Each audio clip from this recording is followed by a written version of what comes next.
So hello everyone, welcome back to zero YouTube channel. This is Shivani Keswani. तो आज के इस वीडियो में मैं आपके साथ डिस्कस करने वाली हूँ मॉक टेस्ट एनालिसिस। ये मेरे चैनल पे पहला मॉक टेस्ट एनालिसिस होगा।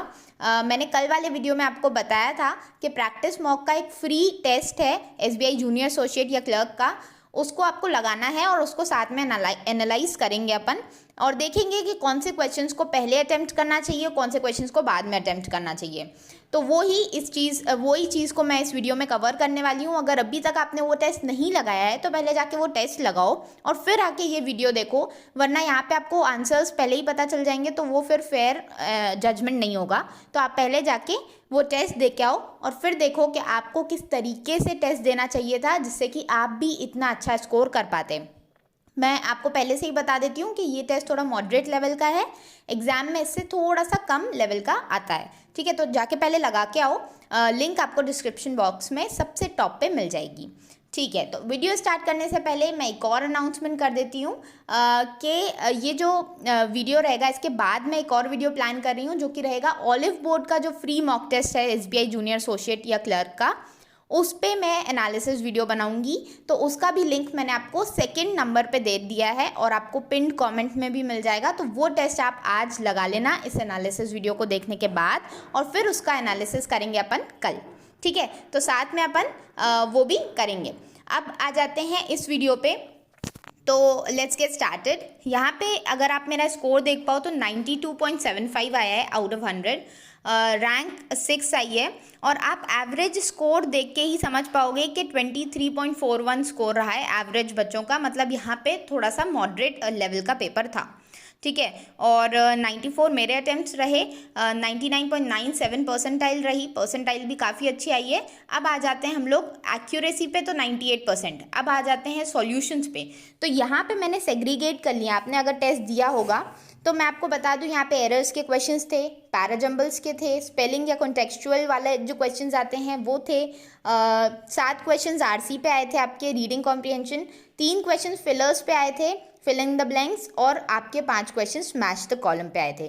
तो अब मैं आपको सबसे पहले प्रायोरिटी बताती हूँ कि किस तरीके से आपको क्वेश्चंस को सॉल्व करना है। सबसे पहले जाके आपको कौन से क्वेश्चन सॉल्व करने हैं, आपको क्वेश्चन सॉल्व करने हैं स्पेलिंग या कॉन्टेक्चुअल जो मिस्टेक होती है आपको वो वाले क्वेश्चंस को सबसे पहले सॉल्व करना है, क्योंकि ये ईजीएस्ट ऑफ द ईजी होते हैं। तो ये आपको सबसे पहले सॉल्व करना है। इस तरीके से आप सॉल्व करोगे। देखो, और ज़्यादा डिटेल्ड एनालिसिस पे आपको वीडियो चाहिए तो आप कमेंट सेक्शन में बताओ कि किस तरीके से मैं आपको और ज़्यादा सिखा सकती हूँ। बाकी यहाँ पे हम थोड़ा सा शॉर्ट में लेके चलेंगे क्योंकि पूरा पेपर कवर करना है और मुझे आपको सबसे पहले तो ये बताना है कि कौन कौन से क्वेश्चंस को आपको पहले टारगेट करना है। तो यहाँ पे हम उस चीज़ पे ज़्यादा फोकस करेंगे।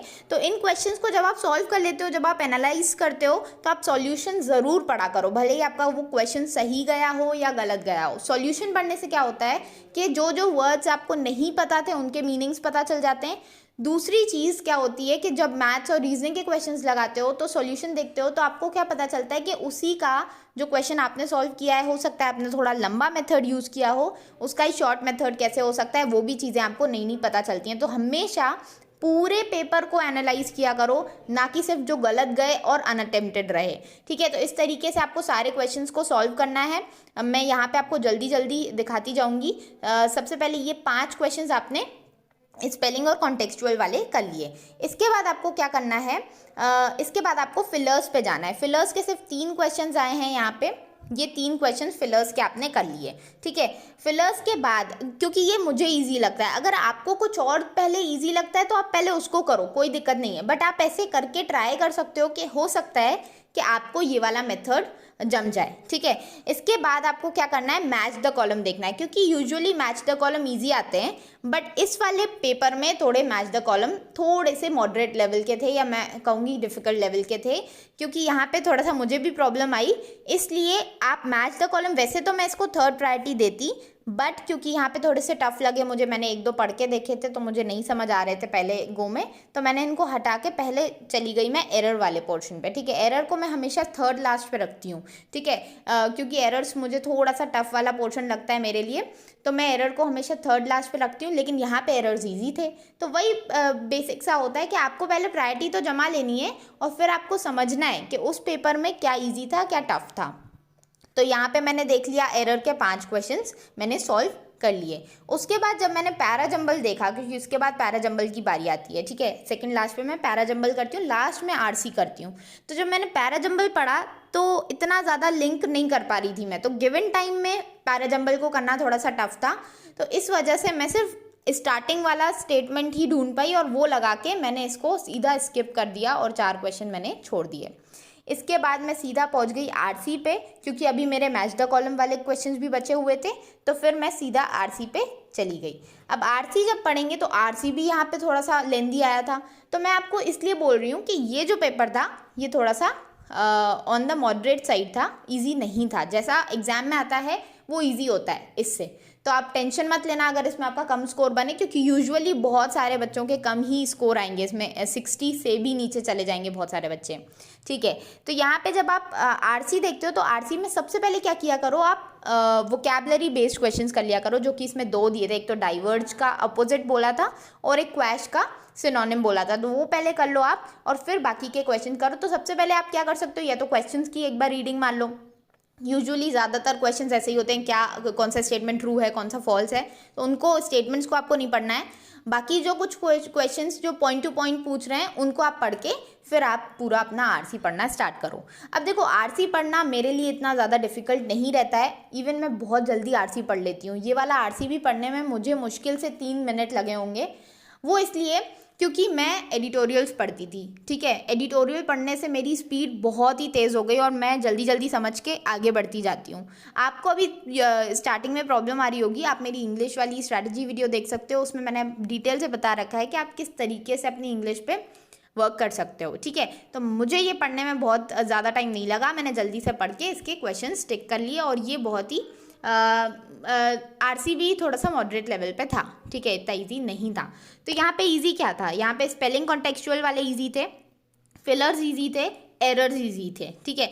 बाकी यहाँ पे पैराजंबल भी टफ था, आरसी भी मॉडरेट था और मैच द कॉलम भी मॉडरेट लेवल पे थे। बट ठीक है, मेरे पास टाइम थोड़ा ज़्यादा बच जाता है इंग्लिश सेक्शन में, क्योंकि मैं जल्दी जल्दी क्वेश्चन सॉल्व कर लेती हूँ, तो फिर मैच द कॉलम पे मैंने ज़्यादा टाइम लगा के इनको भी सॉल्व कर लिया, जिसमें से एक मेरा गलत चला गया।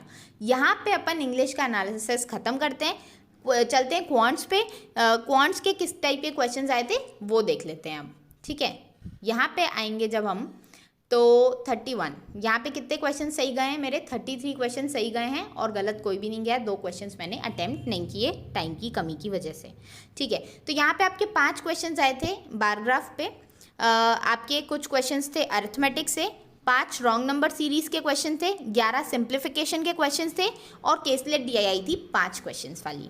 तो यहाँ पे अगर मैं आपको पहली प्रायोरिटी पे बोलूँगी तो सबसे पहले पहुँचो सिंप्लीफिकेशन वाले क्वेश्चंस पे, जो कि यहाँ कहीं थे, ठीक है। हाँ, तो ये सिंप्लीफिकेशन वाले क्वेश्चन है, इनको जल्दी जल्दी सॉल्व करके आप जंप करो।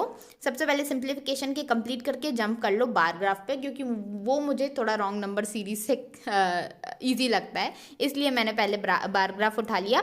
अदरवाइज मैं मिसिंग नंबर सीरीज को पहले उठाती अगर वो होती तो पहले नंबर पे हमने सिंप्लीफिकेशन किया, फिर हमने बारग्राफ के क्वेश्चन सॉल्व कर लिए जो इतने टफ नहीं थे, सिर्फ आपकी कैलकुलेशन स्पीड को चेक किया जा रहा है, यहाँ पे प्लस माइनस इंटू डिवाइड यही आपका आता है।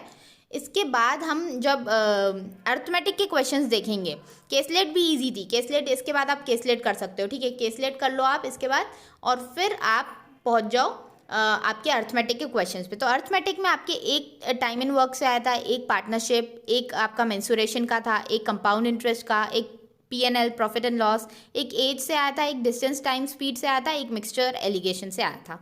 मतलब अगर आप इसकी मॉक टेस्ट क्वालिटी देखोगे तो क्वालिटी बहुत बढ़िया है, आपको बहुत सारे क्वेश्चंस आपको सारे मतलब इकट्ठे मिल जाते हैं यहाँ पे और अच्छी क्वालिटी के क्वेश्चंस आपको मिलेंगे यहाँ पे, ठीक है। तो फिर आपको पहुँचना है अरिथमेटिक पे। अरिथमेटिक में भी आपको किस तरीके से क्वेश्चन सॉल्व करने हैं, आपको जो इनमें से टॉपिक्स ईजी लगते हैं, जैसे आपको पार्टनरशिप बहुत जल्दी बन जाता है तो पहले पार्टनरशिप वाले क्वेश्चन को सॉल्व करो, आपको एज का बन जाता है तो एज करो, आपको कंपाउंड इंटरेस्ट टफ लगता है तो उसका क्वेश्चन आप स्किप कर सकते हो। इस तरीके से आपको अपनी स्ट्रैटेजी बनानी है, जो क्वेश्चंस आपको ईजी लगते हैं उनको जल्दी से सॉल्व करके निकल जाओ, समझे। फिर आपको रॉन्ग नंबर सीरीज़ देखनी है। रॉन्ग नंबर सीरीज़ मैं बोलूँगी थोड़ा सा मॉडरेट लेवल पे थी, तो रॉन्ग नंबर सीरीज़ मैंने लास्ट में की थी, ठीक है। रॉन्ग नंबर सीरीज़ को करने के बाद, ये रॉन्ग नंबर सीरीज़ थी और उसको करने के बाद टाइम ख़त्म हो गया, जिसकी वजह से 2 क्वेश्चंस मैं नहीं बना पाई। कौन कौन से नहीं बना पाई? एक तो कंपाउंड इंटरेस्ट, मैंने आपको बोला वो मुझे थोड़ा सा टफ लगता है तो मैंने छोड़ दिया, और एक ये स्पीड टाइम एंड डिस्टेंस वाला क्वेश्चन था, तो इसको भी मैं पढ़ ही रही थी और टाइम कंप्लीट हो गया, ठीक है। तो मैथ्स में मेरा पूरा टाइम चला जाता है। अब आ जाते हैं रीजनिंग पे। तो रीजनिंग में बहुत सारी वैरायटी के क्वेश्चंस आए थे आज। अल्फा न्यूमेरिक का सिर्फ ये एक ही क्वेश्चन आया था, इसके बाद कोई क्वेश्चन नहीं है। इसके बाद आपके 4 बॉक्स पजल थे, बॉक्स बेस्ड पजल, 3 से लॉग्स आए थे आपके, फिर मंथ बेस्ड पजल आया था 5 नंबर का, चाइनीज़ कोडिंग आई थी सिर्फ 2 नंबर की, अनसर्टेन वाला एक पजल आया था 5 नंबर का, सर्कुलर पजल आया था जिसमें इनसाइड आउटसाइड था 5 नंबर का। अब देखो, सर्कुलर अगर नॉर्मल आया होता तो मैं उसको कर लेती, बट ये इनसाइड आउटसाइड था तो मैंने इसको सीधा लास्ट में शिफ्ट किया, सबसे लास्ट में करेंगे इसको। वेट वाला जो आता है, इसका वेट इससे ज़्यादा है, इससे कम है, वो वाले 2 क्वेश्चंस आए थे। ब्लड रिलेशन से 2 क्वेश्चंस आए थे, डायरेक्शन के 2 क्वेश्चंस और इनइक्वालिटी के 2 क्वेश्चंस। मतलब कितनी वैरायटी है, आप देखो सारे क्वेश्चन, सारे टाइप के क्वेश्चन कवर हो गए यहाँ पे। तो सबसे पहले उठाओगे आप सिलॉग्स वाले क्वेश्चन, पजल सबसे लास्ट में करना है आपको, सारे पजल को लास्ट में रखो। सिलॉग्स के 3 क्वेश्चन आए थे, जल्दी से कंप्लीट करके आगे पहुंच जाना है अपने को। फिर अपने जाना है इनइक्वालिटीज़ पे, जो कि लास्ट में थी, ठीक है। इनइक्वालिटीज़ के 2 क्वेश्चंस कर लिए अपन ने। उसके बाद अपन को करना है चाइनीज़ कोडिंग। चाइनीज़ कोडिंग भी थोड़ी सी ईजी आती है, ठीक है। चाइनीज़ कोडिंग मुझे तो ईजी लगती है, आपको भी ईजी लगती होगी, इतना कुछ ज़्यादा नहीं रहता है इसमें। तो चाइनीज़ कोडिंग हमने 2 क्वेश्चंस कर लिया, ठीक है। उसके बाद आपको क्या करना है, आपको ब्लड रिलेशन और डायरेक्शन डिस्टेंस वाले क्वेश्चंस करने। ये डायरेक्शन डिस्टेंस इजी सा क्वेश्चन था एकदम, और आपका ब्लड रिलेशन भी इजी था, इतना ज़्यादा टफ बिल्कुल भी नहीं टफ था, बहुत ही इजी लेवल का था, ठीक है। आप मुझसे अग्री करोगे अगर आपने टेस्ट दिया है तो, ठीक है। अब आगे चलते हैं। तो इसके बाद अपन जाएंगे बॉक्स बेस्ड पजल पे। बॉक्स बेस्ड वाला पजल हमने बना लिया पहले। देखो, जितना ज़्यादा छोटा दिखे ना पजल, उतना उसको लास्ट में रखा करो, क्योंकि जितना छोटा होगा उसमें उतनी कम जानकारी दी है, ठीक है। तो उतना टफ पड़ेगा बनाना। अपन को लगता है यार बॉक्स बेस्ड पजल तो ईजी आता है, लेकिन ये वाला ईजी नहीं था। इसलिए मैं आपको बोलती हूँ, जो छोटी लेंथ वाले पजल्स हों उसको आप थोड़ा सा बाद में किया करो, ठीक है। तो बॉक्स बेस्ड पजल जब मैंने देखा कि छोटी लेंथ का था, उसको मैंने हटा के स्किप किया, और फिर मैं पहुंच गई मंथ बेस्ड पजल पे, जो नॉर्मल आया था, ठीक है। ये मंथ बेस्ड पजल बन गया था मुझसे। और इसके बाद अनसर्टेन वाला जो पजल था वो इजी आया था, ठीक है। अनसर्टेन मुझे इजी लगा, अनसर्टेन वाला आप कर लो, ये अनसर्टेन वाला आपका कंप्लीट हो गया। इसके बाद आपका एक तो बॉक्स बेस्ड पजल बचा लास्ट में, और फिर आपका सर्कुलर वाला इनसाइड आउट बचा। तो सबसे पहले आप बॉक्स बेस्ड वाला कर लो, ठीक है। 4 क्वेश्चंस आए थे बॉक्स बेस्ड वाले से, और फिर आप लास्ट में अगर आपके पास टाइम बचता है तो आपको फिर करना है आपका सर्कुलर वाला पजल। तो इस तरीके से आपको प्रायोरिटी बिठानी है। अगर आपके पास अभी तक कोई प्रायोरिटी नहीं है, तो अगर आप जानते हो कि आपको कौन सी चीज़ें इजी लगती हैं, कौन सी टफ लगती हैं, तो आपके लिए ये बहुत इजी रहेगा। तो आप अपने हिसाब से जो आपको इजी लगता है उसको पहले करना है, ठीक है। ये नहीं कि इजी वाला सबसे लास्ट में करेंगे, डिफ़िकल्ट वाला पहले करके अपना कॉन्फिडेंस डुबाएंगे और फिर करेंगे, नहीं। डिफ़िकल्ट वाला आपको लास्ट में रखना है और इजी वाला पहले रखना है। इस तरीके से अगर आप तैयारी करते हो, इस तरीके से मॉक टेस्ट लगाते हो, तो आप भी मेरे जैसे अच्छे नंबर स्कोर कर पाओगे, ठीक है। इस वाले टेस्ट में ये थोड़ा सा ज़्यादा ही स्कोर है। आप अगर 60 to 70 भी इसमें स्कोर कर रहे हो तो ये स्कोर बहुत अच्छा है, क्योंकि ये पेपर थोड़ा मॉडरेट लेवल पे था, ठीक है। तो बढ़िया स्कोर करो। अगला अपन मॉक टेस्ट एनालिसिस करेंगे ऑलिव बोर्ड का, उसका लिंक आपको डिस्क्रिप्शन बॉक्स में मैंने दे दिया है, जाके लगाओ। और फिर कल हम उसका एनालिसिस करेंगे किस तरीके से अब करना है। और आप थोड़ी सी चीज़ें ऐड करके मुझे बता सकते हो कमेंट सेक्शन में कि और कौन कौन सी चीज़ें मैं एनालिसिस वीडियोज़ में कवर करूँ, तो मैं उनको भी इनकॉर्पोरेट कर लूँगी, ठीक है। तो अब इस वीडियो को अपन यहीं पे ख़त्म करते हैं, मिलते हैं अगले वीडियो में। चैनल सब्सक्राइब नहीं किया तो सब्सक्राइब कर लो यार, बहुत सारे वीडियोज़ आ रहे हैं अब तो डेली, ठीक है।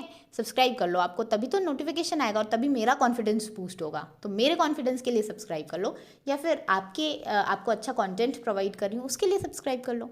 तो किसी भी वजह से सब्सक्राइब करो, पर सब्सक्राइब करो, ठीक है। चलो मिलते हैं अगले वीडियो में, तब तक के लिए पढ़ते रहो, आगे बढ़ते रहो, और ऑल द बेस्ट आगे वाले मॉक टेस्ट के लिए, ठीक है। मिलते हैं अगले वीडियो।